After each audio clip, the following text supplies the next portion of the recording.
Allez, c'est parti. Ce jour-là, il y a environ 5 nœuds. J'ai une 15 mètres d'Inspirit. Le vent est complètement onshore. Et mon objectif va être de partir suffisamment loin du bord pour pouvoir faire un water start tranquillement et avoir assez de fond pour pas que le foil touche. Dans un premier temps, pour marcher tant qu'il n'y a pas trop d'eau, je peux laisser mon aile très proche du zénith d'un côté ou de l'autre et continuer de marcher. C'est important d'avoir l'aile très proche du zénith parce que c'est là où elle tiendra le mieux. Je commence à avoir de l'eau quasiment jusqu'au bassin, c'est un peu plus compliqué. Hop, je me mets en arrière, je marche à reculons et là je place mon aile complètement au zénith.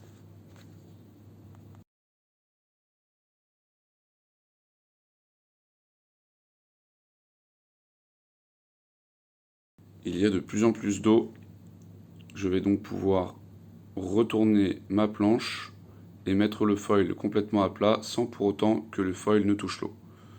Hop, je continue de remonter à reculons avec l'aile complètement au zénith.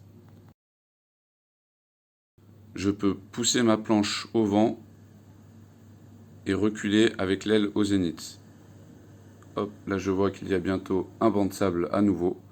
Donc je mets un peu de l'angle sur ma planche de sorte à ce que l'aile avant remonte un petit peu. J'arrive sur le banc de sable, donc je peux faire presque sortir l'aile avant de l'eau pour qu'elle ne touche pas le sable. Très important, je garde mon aile complètement au zénith. Je peux garder une légère tension dans les arrières, de manière à avoir un tout petit peu plus de puissance et de tension dans l'aile. Ainsi, elle tiendra mieux au zénith dans le vent très léger. Donc je continue de reculer.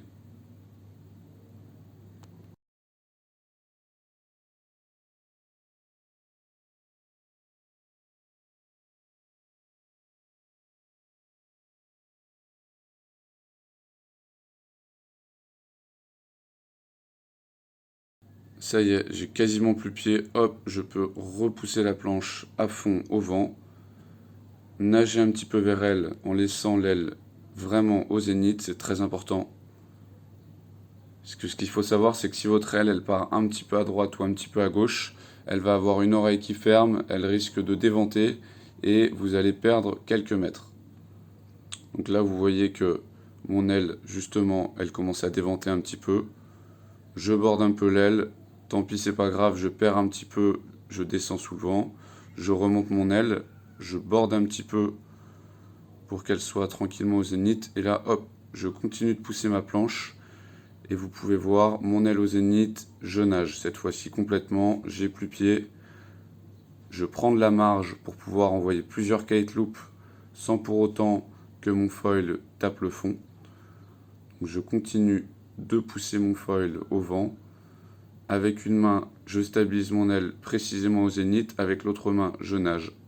Et je peux continuer de faire ça pour remonter sur au moins une trentaine, voire une quarantaine de mètres.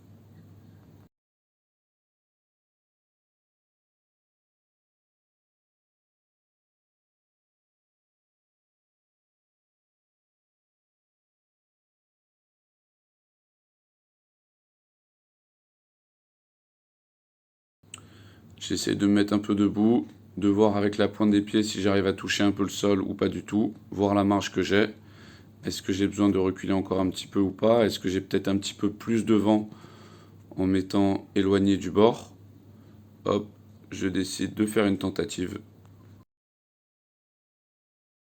Dans le vent vraiment très léger, je vous conseille de surborder légèrement votre aile pleine fenêtre face à vous. Hop, je la laisse accélérer avant qu'elle n'arrive au zénith. J'envoie un premier kite loop qui me permet de sortir un petit peu d'eau. Je dévrille les lignes, j'envoie un deuxième kite loop qui engrange encore plus de puissance et qui me permet d'accélérer un peu. Hop, je vois que c'est pas assez.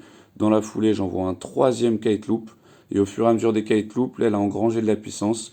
Vous voyez, tac, je pompe sur mon foil, je lève un peu mon aile, je la fais descendre un petit peu, je navigue à plat au début, je prends de la vitesse et dès que j'ai de la vitesse, c'est tout bon.